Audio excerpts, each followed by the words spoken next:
Good morning everyone. I am Dr. Seema Wirtz and today I am going to give a talk on motion of rigid body.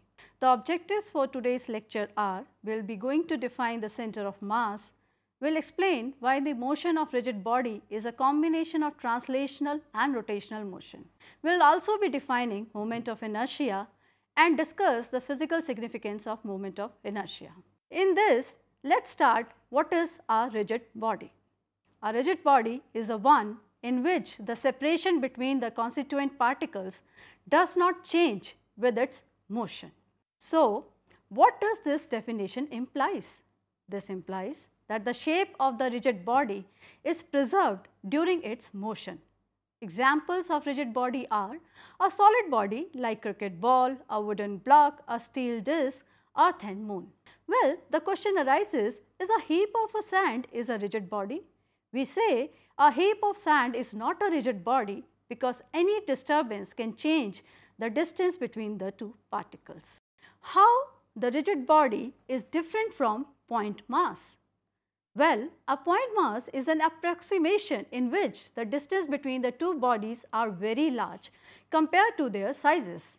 Therefore, their sizes can be ignored and treated as a point masses. The examples of point masses are the size of stars which are very small compared to the size of galaxy. Therefore, the stars can be taken as a point particle. Now, when we have discussed about the rigid body and the point masses, let us talk about the center of mass of a rigid body. Consider a two particle system, that is 1 and 2. A particle 1 is at height z1 while the particle 2 is at height z2. There is a point C which is midway between the two and it is at height z. Well, the force on the particle 1 and 2 is mg and the total force acting on the system is 2 mg. If we calculate the potential energies at 1, then it is mgz1 while at 2 it is mgz2. Similarly, at point C we have the potential energy as 2 mgz. To find a point C in the system such that 2 mgz is equal to mgz1 plus mgz2. This means that the center of mass we have z equal to z1 plus z2 upon 2. It shows that C lies midway between the two particles if the masses are equal.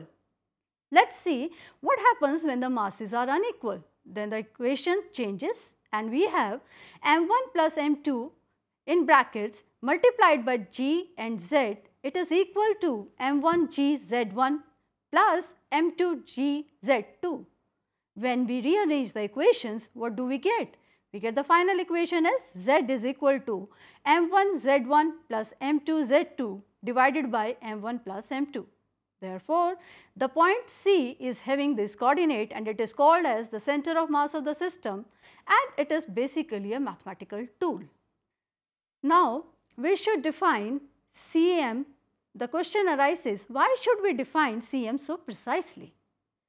The force acting on the particles 1, 2, 3 which are along x-axis, then A1x denotes the component of acceleration of particle 1 along the x-axis and so on. Therefore, we can write the acceleration, that is the force max along the x-axis is equal to m1 a1x plus m2 a2x plus so on, where ax is the acceleration of the center of mass along x-axis. Similarly, we can write our equation along y-axis as well as z-axis, which is may is equal to m1 a1y plus m2 a2y plus so on, and similarly we have maz equal to m1z a1z plus m2z and a2z. Then we will now come across, that is, we will just combine these three equations into one. We have force Ma is equal to m1 a1 plus m2 a2 plus m3 a3 and likewise. m1 a1 is the sum of all the forces acting on a particle 1. We have m2 a2 is the net force acting on a particle 2. Therefore, in the above equation, the right hand side is the total force acting on the body. Since we have discussed about the total force, now let's see what kind of forces act on a body. There are two kinds of forces that act on a body. First is an external force, which is due to the sources outside the body. Second is the internal force due to interaction among the particles. The example is cohesive force. In a rigid body, the sum of all internal forces is 0 because they cancel each other in pairs.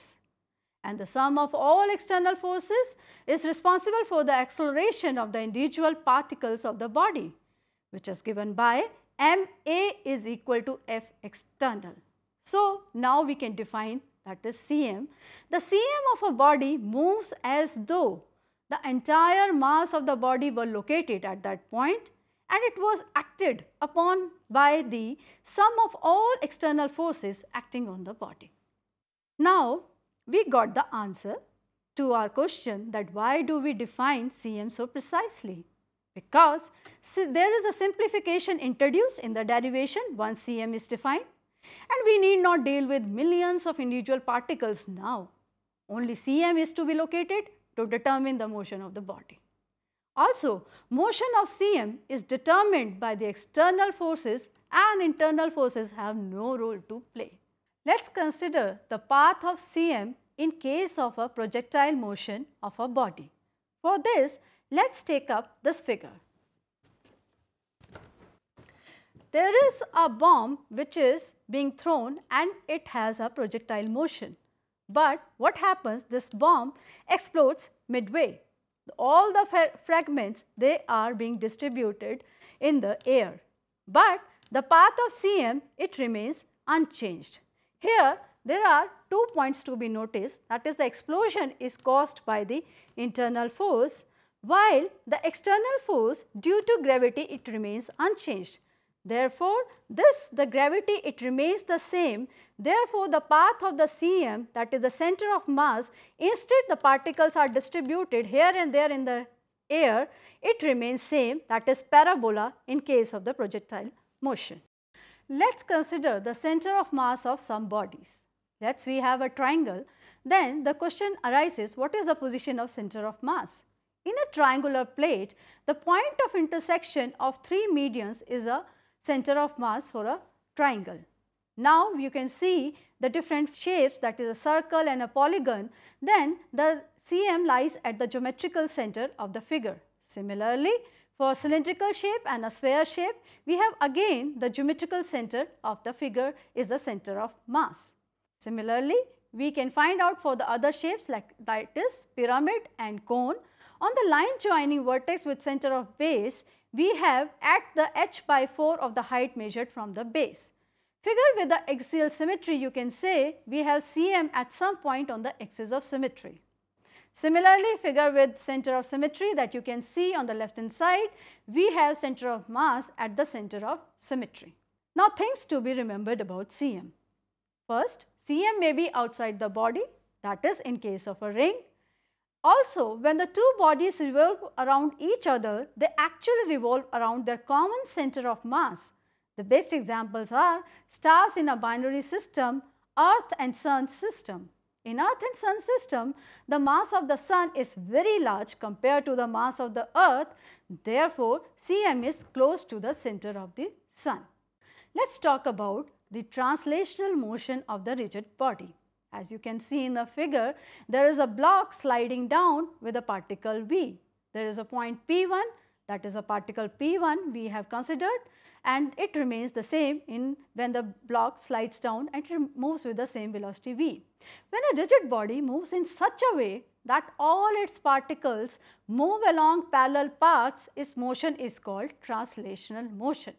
So, a translational motion can be categorized by the motion of its center of mass, that is ma is equal to F external. Definition of translational motion. In a pure translational motion, at any instant of time, all particles of the body have same velocity. Let's talk about the rotational motion of the rigid body. A ceiling fan, a potter's wheel, a joint wheel in a fair, and a merry-go-round have one thing in common. That is, first, they have a fixed axis of rotation, and second, the only possible motion is a rotational motion. Therefore, what do we have to say about the rotational motion of a rigid body? That is, in rotational motion of a rigid body about a fixed axis, every particle of the body moves in a circle which lies in a plane perpendicular to the axis and has its center on the axis. Let's talk about a motion which is a combination of translational and a rotational motion, and the best example could be cylindrical rod just rolling down an inclined plane. We have taken an irregular shape of the cylindrical so that we have different points, that is P1. We know that when the cylinder rolls down, the P1 position changes. So, the rolling motion of cylinder down an inclined plane is a combination of rotation about a fixed axis and translation.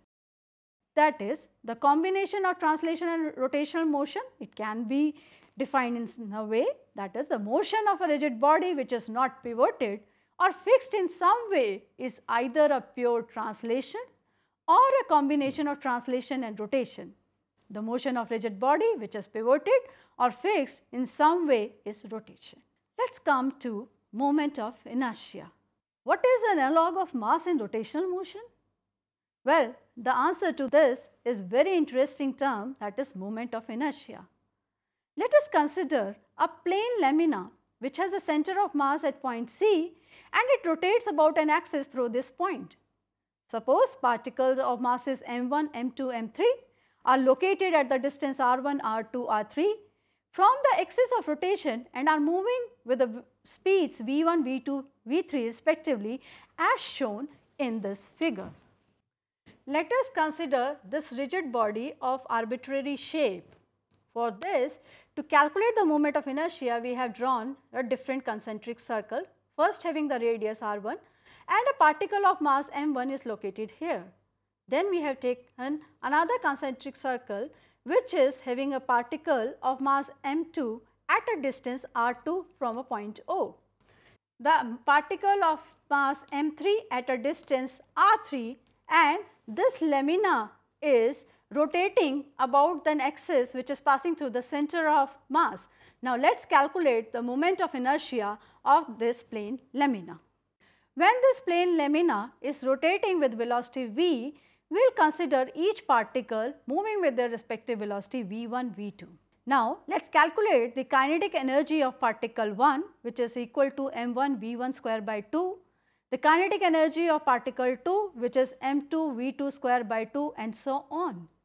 If T denotes the total kinetic energy of the body, then we can write T is equal to m1 v1 square by 2 plus m2 v2 square by 2. This is now equal to summation mi vi square by 2, where I is going from 1 to n particles. Now this summation indicates the sum over all the particles of the body. We have studied in lesson 4 that angular speed is related to linear speed through the equation v is equal to r omega. Now we will substitute this equation in the above equation. We get T is equal to summation I is going to 1 to n mi ri omega whole square divided by 2. What do we get is T is equal to I omega square by 2. That is where I is equal to the term summation over I mi ri square, which is called as moment of inertia of the body. So whenever we mention moment of inertia, the axis of rotation is always specified. What is the unit of moment of inertia? It is kilogram meter square. Let us talk about the definition of moment of inertia. The moment of inertia of a rigid body is given by I is equal to mk square, where m is the total mass of the body and k is called the radius of gyration of the body. How do we define the radius of gyration? Well, the radius of gyration is that distance from axis of rotation where the whole mass of the body can be assumed to be placed to get the same moment of inertia which the body actually has. The moment of inertia depends on the several factors. First, The moment of inertia of a body about an axis depends on the distribution of mass around that axis. If the distribution of mass changes, the moment of inertia will also change. Moment of inertia of a body depends on the mass of the body, its shape and size. It also depends on the position and orientation of the axis of the rotation. We have a very nice application of moment of inertia, that is a flywheel, which uses the property, that is moment of inertia is the measure of rotational inertia of the body. The machines such as steam engine that produce rotational motion have a disc with large moment of inertia. The flywheel, it resists the sudden increase or decrease of the speed of the vehicle. It allows a gradual change in the speed and permits jerky motions, thereby ensuring a smooth ride for the passengers on the vehicle.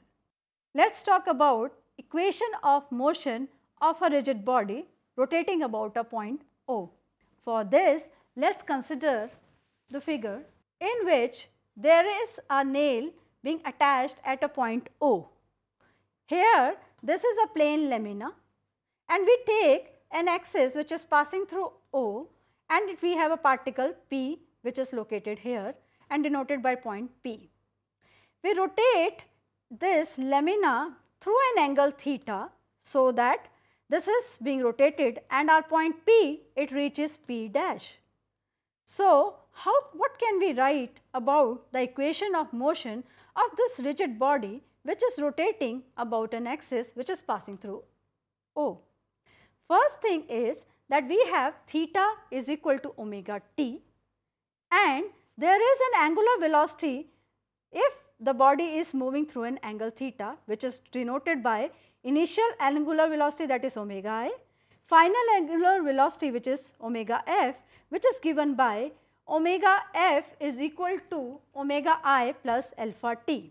Now, here there are another two equations that we can write, that is theta is equal to initial angular velocity, the time taken to rotate, plus half alpha t square. What is alpha? Alpha is angular acceleration. Similarly, we have another equation, that is omega f square, that is final angular velocity square, is equal to initial angular velocity square plus 2 angular acceleration multiplied by theta, the angular displacement, which is in t seconds. So, in a way we have now discussed the equation of motion of a rigid body having a rotational motion. Let us consider in this chapter what we have learned so far. A rigid body can have rotational as well as translation motion. The equation of translation motion for a rigid body may be written in the same form as for single particles in terms of motion of its center of mass. If a point in the rigid body is fixed, then it can possess only rotational motion. The moment of inertia about an axis of rotation is defined as summation mi ri square, and last but not the least, the moment of inertia plays the same role in the rotational motion as does the mass in the linear motion. Thank you.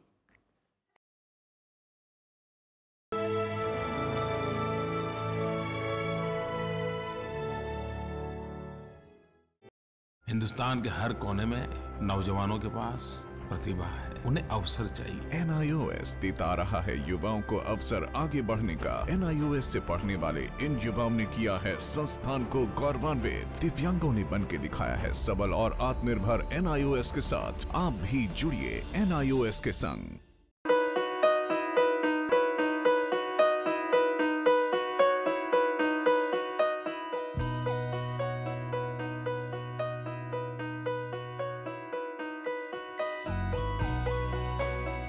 पच्चीस साल का लंबा सफर और लाखों लोगों के चेहरों पर खिलती मुस्कान, गर्व और गरिमा से जीने की प्रेरणा देती मुस्कान, आत्मसम्मान और विश्वास से पैदा हुई मुस्कान। इन खिलते चेहरों पर ये मुस्कान आई है शिक्षा के जरिए। ये मुस्कान आई है national institute of open schooling यानी NIOS के जरिए। National institute of open schooling या राष्ट्रीय मुक्त विद्यालयी शिक्षा संस्थान। इस संस्थान का एक बड़ा उद्देश्य है आम आदमियों के जीवन को बेहतर बनाना। ऐसे लोग जिनके लिए शिक्षा एक दूर का सपना है या वे बच्चे जो परिवार की रोजी रोटी कमाने के लिए बीच में ही स्कूल छोड़ने पर मजबूर हो जाते हैं। NIOS ऐसे बच्चों और बड़ों को दोबारा शिक्षा से जुड़ने का मौका मुहैया कराता है ताकि वे एक बेहतर जीवन जी सकें। 1989 में स्थापना के बाद NIOS ने देश के लाखों बच्चों और वयस्कों को बेहतर शिक्षा से जोड़ा है। इनमें हर उम्र, हर पृष्ठभूमि, हर जाति, हर मजहब और हर क्षेत्र के लड़के लड़कियां, महिलाएं और पुरुष शामिल हैं। बढ़ई से लेकर पायलट, डॉक्टर, इंजीनियर, बेकर और दर्जी तक NIOS कोशिश कर रहा है सबको शिक्षित और सशक्त बनाने की, चाहे वो असम के दूर दराज इलाके में रहने वाला हो या फिर मुंबई जैसे महानगर का। NIOS ने अपनी मौजूदगी हर जगह दर्ज कराई है। NIOS ने शिक्षा की परंपरागत सोच को ही बदल दिया है। वो पढ़िए जो हम पढ़ाते हैं की जगह NIOS की नई सोच है, हम वो पढ़ाते हैं जो आप पढ़ना चाहते हैं। इस नई सोच ने लोगों को आगे बढ़ने और NIOS के साथ जुड़ने के लिए प्रोत्साहित किया है। शिक्षा उपलब्ध कराने के मामले में NIOS किसी सीमा को नहीं मानता, उम्र की सीमा को भी नहीं। चंडीगढ़ के गणेश के लिए भी NIOS एक वरदान साबित हुआ। NIOS शारीरिक रूप से अक्षम बच्चों को भी बेहतर शिक्षा मुहैया कराने के लिए पूरी तरह प्रतिबद्ध है। ऐसे बच्चों के लिए शिक्षा न केवल रोजगार के द्वार खोलती है, बल्कि उन्हें आत्मविश्वास और गर्व के साथ जीना भी सिखाती है। NIOS खेल के इन सितारों को उनकी सुविधा और समय के अनुसार बेहतर शिक्षा उपलब्ध कराता है। मेरी कॉम, सोमदेव देववर्मन, देविका रेबेका पल्लिकल, अरमान इब्राहिम, प्रद्युमन प्रकाश और अमयजोत सिंह। NIOS सीमा पर खड़े उन प्रहरियों को भी शिक्षा से लाभान्वित करता है जो देश की सुरक्षा के लिए अपनी जान की बाजी लगाने से भी नहीं चूकते। सच तो ये है कि NIOS की पहुंच हर ओर रहती है, चाहे वो दूर दराज के आदिवासी हो या जेल की कोठरी में बंद कैदी या फिर ग्रामीण और शहरी क्षेत्रों के गरीब निवासी। देश में कहीं भी कोई भी व्यक्ति, स्त्री, पुरुष, लड़का, लड़की, अमीर, गरीब शिक्षा से वंचित न रहे। राष्ट्रीय मुक्त विद्यालयी शिक्षा संस्थान का यही मिशन है। राष्ट्रीय मुक्त विद्यालयी शिक्षा संस्थान पूरे देश में शिक्षा के साथ साथ कौशल विकास के क्षेत्र में बहुत सारे कोर्सेज दे रहा है। लगभग 100 से ज़्यादा कोर्सेज हैं। हम दूर दराज के गांव में अपने संस्थान बनाते हैं और वहाँ के बच्चों को, वहाँ के बच्चियों को, वहाँ के वयस्कों को हुनर के क्षेत्र में शिक्षा पहुँचाते हैं।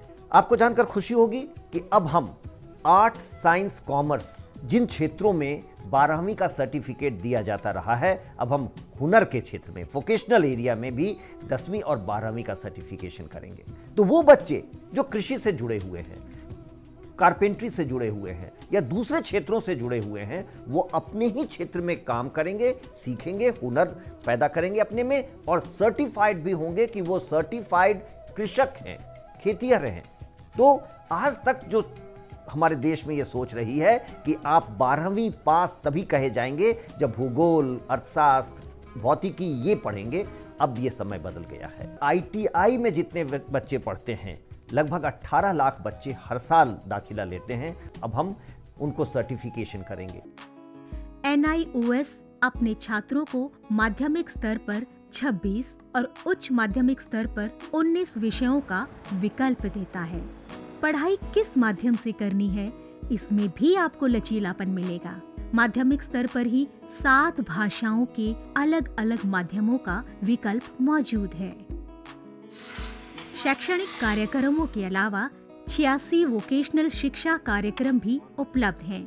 जो छात्रों को कामकाजी दुनिया के लिए तैयार करते हैं।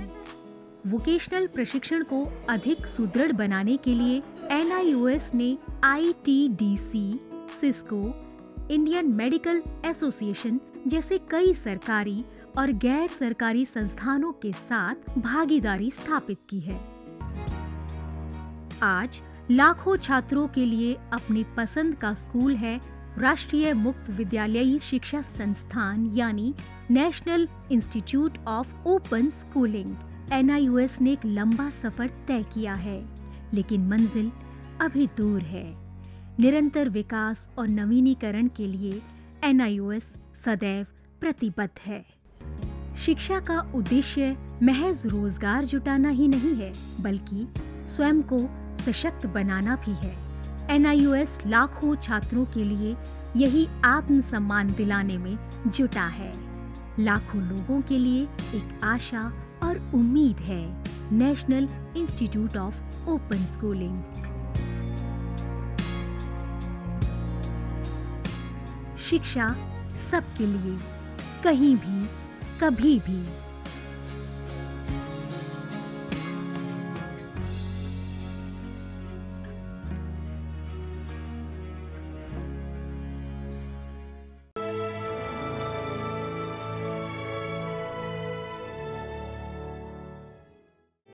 हिंदुस्तान के हर कोने में नौजवानों के पास प्रतिभा है, उन्हें अवसर चाहिए। NIOS देता रहा है युवाओं को अवसर आगे बढ़ने का। NIOS से पढ़ने वाले इन युवाओं ने किया है संस्थान को गौरवान्वित। दिव्यांगों ने बन के दिखाया है सबल और आत्मनिर्भर। NIOS के साथ आप भी जुड़िए NIOS के संग।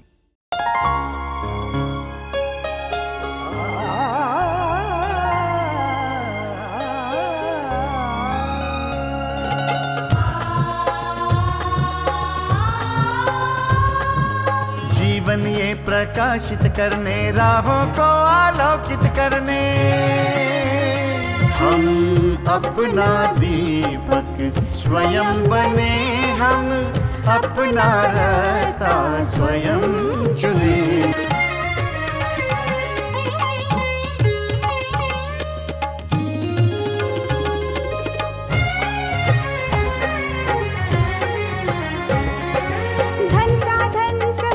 सीमा से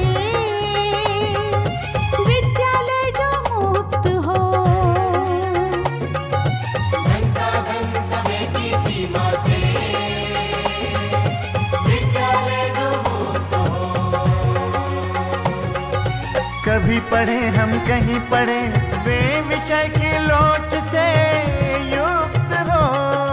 मित्रों हम उठे और जागे,